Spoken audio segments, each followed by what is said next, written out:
Money changes everything. That's what my dad always said when I was growing up. But I never truly understood what he meant until the day my mother died and left me her life insurance policy. I was 24 when it happened. One minute I was a normal young woman working an entry-level marketing job, living in a cramped apartment with 2 roommates, and the next I was a millionaire.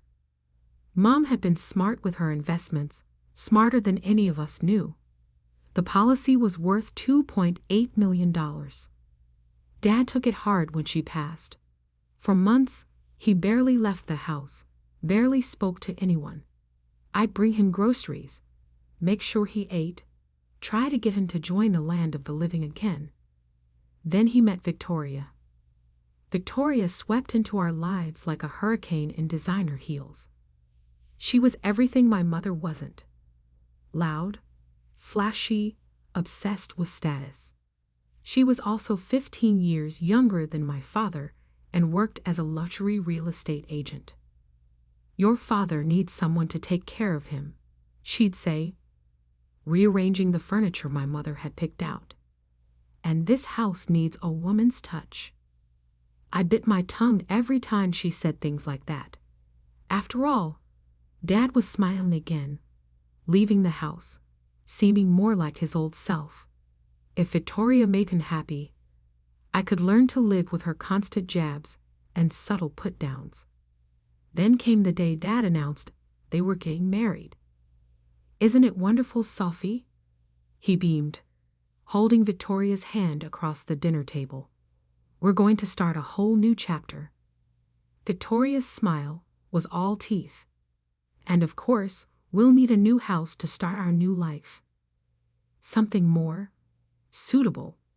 Her eyes swept dismissively around my childhood home, the home my mother had lovingly decorated over 20 years. I should have seen it coming. Within a week, Victoria had convinced Dad to list our house. "The market is hot right now," she argued, "and I've found the perfect place for us." The perfect place turned out to be Oakwood Manor, a sprawling colonial revival mansion in the city's most exclusive neighborhood. Victoria had been trying to sell it for months without success. The price tag of $3.2 million was steep even for that area. "But with your father's savings and the money from this house," she explained, gesturing around my childhood home, "we can almost make it work. We'll just need a small mortgage." I watched Dad nodding along, completely under her spell, and felt my stomach turn. He'd worked so hard his whole life, saved so carefully, and now Victoria was going to burn through it all for a house neither of them could really afford. "Dad," I tried one evening when Victoria wasn't around, "are you sure about this? The maintenance costs alone on a house that size." "Sophie," he cut me off, his voice gentle but firm. "I know what I'm doing. Victoria knows the real estate market. She says this is a solid investment." I wanted to scream that Victoria only knew how to spend money, not save it. That the commission she'd make on selling both houses was clearly clouding her judgment. Instead, I just nodded and kept my concerns to myself. The wedding planning started immediately. Victoria threw herself into it with the same excessive enthusiasm she brought to everything else. No expense was spared. The most expensive venue, the fanciest caterers, the works. "It's going to be the event of the season," she'd gush during our forced family dinners. "Everyone who's anyone will be there." Then came the day she dropped her bomb. "Sophie, dear," she said, her voice dripping with false sweetness, "about the wedding. I know you're expecting to be part of the bridal party." I wasn't. I'd made no such assumptions. "But I've already promised those spots to my nieces. They're much closer to my age, you understand, and they'll look so much better in the photos." I kept my face carefully neutral. "That's fine, Victoria. I understand." "Oh, good." She clapped her hands together. because I do have a role for you. You can attend if you serve drinks." The silence that followed was deafening. Even Dad, who usually let Victoria's jabs slide, looked uncomfortable. "Victoria," he started, but she waved him off. "Oh, don't look at me like that. Sophie's always going on about wanting to help, wanting to be involved. Well, this is how she can help. We're short a server, and it would save us some money." I could feel Dad watching me, waiting to see how I'd react. Victoria was smirking, clearly expecting me to refuse, to cause a scene that would paint me as the difficult one yet again. Instead, I smiled. "Of course I'll help, whatever you need." The look of disappointment that flashed across her face was almost worth the humiliation she was trying to inflict. What Victoria didn't know, what no one knew, was that I'd been watching her carefully these past months. I'd seen her showing Oakwood Manor to potential buyers, watched her growing increasingly desperate as each offer fell through. I'd overheard her phone calls about carrying 2 mortgages, about needing this sale to close. Most importantly, I'd noticed how her eyes lit up every time she walked through that house. It wasn't just a commission to her, it was her dream home, the one thing she wanted more than anything else. And thanks to my mother's final gift, I had the power to take it away from her. The next morning, I made a call to my own real estate agent. It was time to make some dreams come true and shatter others into a million expensive pieces. Marcus Green, my real estate agent, looked at me like I'd lost my mind when I told him my plan. "Let me get this straight," he said, leaning back in his chair. "You want to buy Oakwood Manor, the same house your soon-to-be stepmother has listed, and you want to do it through a shell company, so she doesn't know it's you." "Exactly." I pulled out the folder I'd prepared. "Here's proof of funds, pre-approval from the bank, though I won't need it. I can pay cash." His eyebrows shot up as he reviewed the documents. "Sophie, are you sure about this? It's a lot of money to spend on revenge." "It's not just revenge," I argued, though we both knew that was a lie. "It's a sound investment. The property values in that neighborhood have increased 15% annually for the past 5 years. Marcus sighed but started typing on his computer. "All right, let's set up Brighton Holdings LLC. It'll take a few days to get everything in order. But Sophie," he looked at me seriously, "Victoria Carter is one of the top luxury real estate agents in the city. She's going to be furious when she realizes what happened." I smiled. That's the point. The next few weeks were a careful dance of deception. While Victoria wrapped herself in wedding details, I was quietly orchestrating the biggest purchase of my life. Marcus set up meetings with the sellers, making sure they never crossed paths with Victoria's showing schedule. "They're getting desperate," he reported after one meeting. 3 failed deals have them worried. They're willing to take $3 million if we can close quickly. I wrote the check that same day, hands shaking slightly as I signed away more money than I'd ever imagined having. But every time I doubted myself, I remembered Victoria's smirk when she told me to serve drinks at her wedding. Meanwhile, the wedding preparations continued. Victoria dragged Dad to endless tastings, fittings, and planning sessions. I watched his savings account dwindle as she insisted on premium everything. "The flowers alone cost more than my first car," he confided one evening, looking worried for the first time. "And now with the house." "The house?" I kept my voice casual. "Has something happened?" He sighed heavily. "Victoria's having trouble selling it. She was counting on that commission to help with the wedding costs. Now she's talking about taking out a second mortgage on our current house to cover everything." My blood boiled. She was going to drain him dry before they even said, "I do."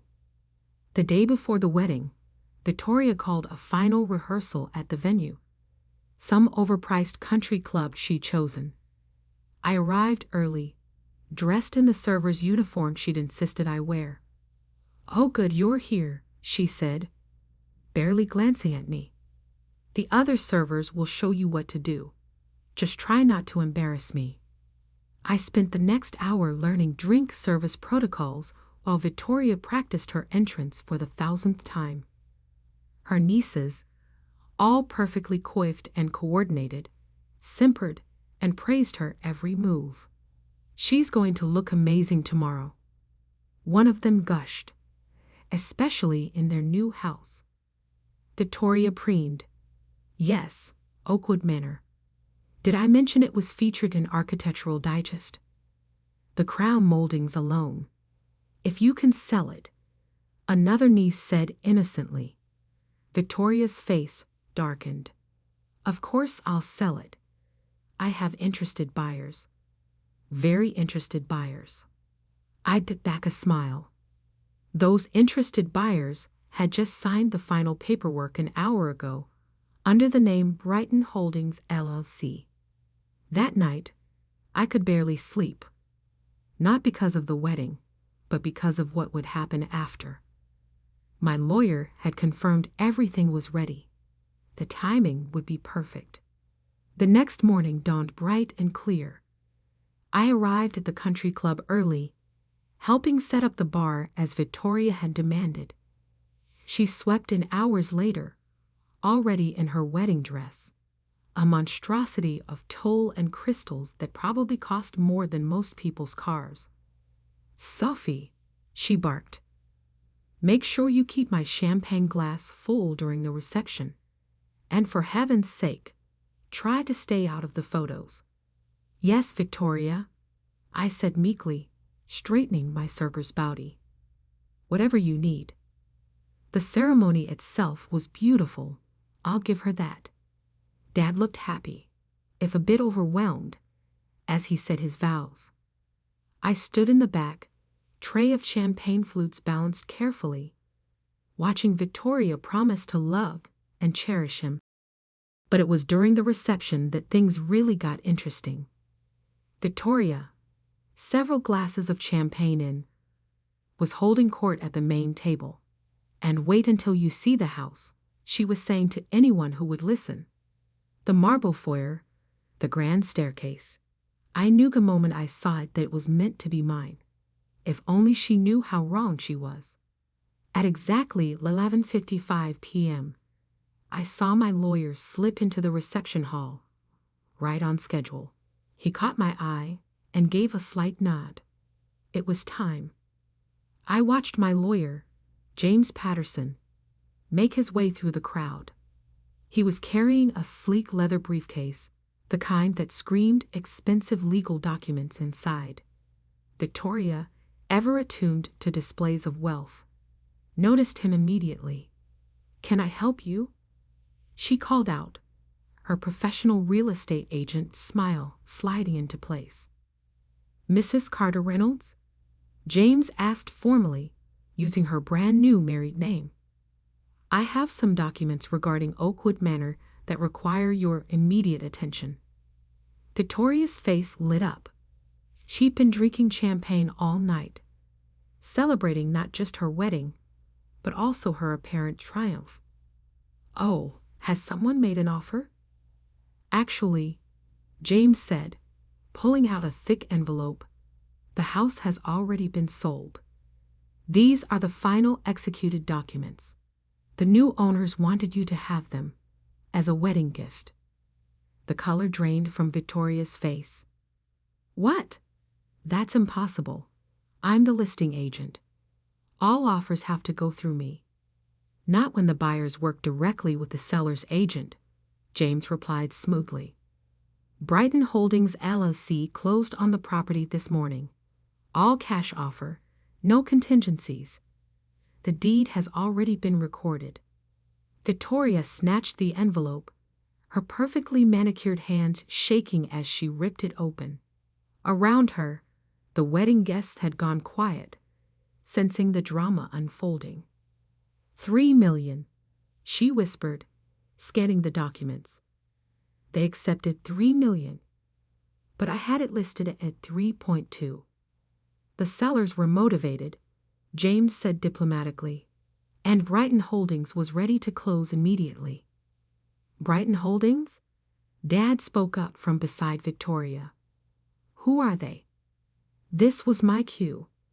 I set down my tray of champagne glasses and stepped forward, pulling out my own copy of the deed from my server's apron. That would be me, I said clearly. The silence that followed was absolute. Victoria's head snapped up, her eyes meeting mine with a mixture of shock and dawning horror. You, she choked out. But how? Remember my mother's life insurance policy? I kept my voice steady, professional. Turns out she left me more than enough to buy my dream home. Though I have to thank you, Victoria. You were right about those crown moldings. They really are spectacular. Victoria's face went from white to red so fast I worried she might faint. You little. She started to lunge forward, but Dad caught her arm. Victoria, he said sharply. What's going on? She spun to face him. Darling, she's trying to ruin our wedding. She's bought our house out from under us out of spite. Your house? I raised an eyebrow. But Victoria, you didn't own it. You were just the listing agent. And now, I smiled, channeling her own saccharine sweetness. You're not even that.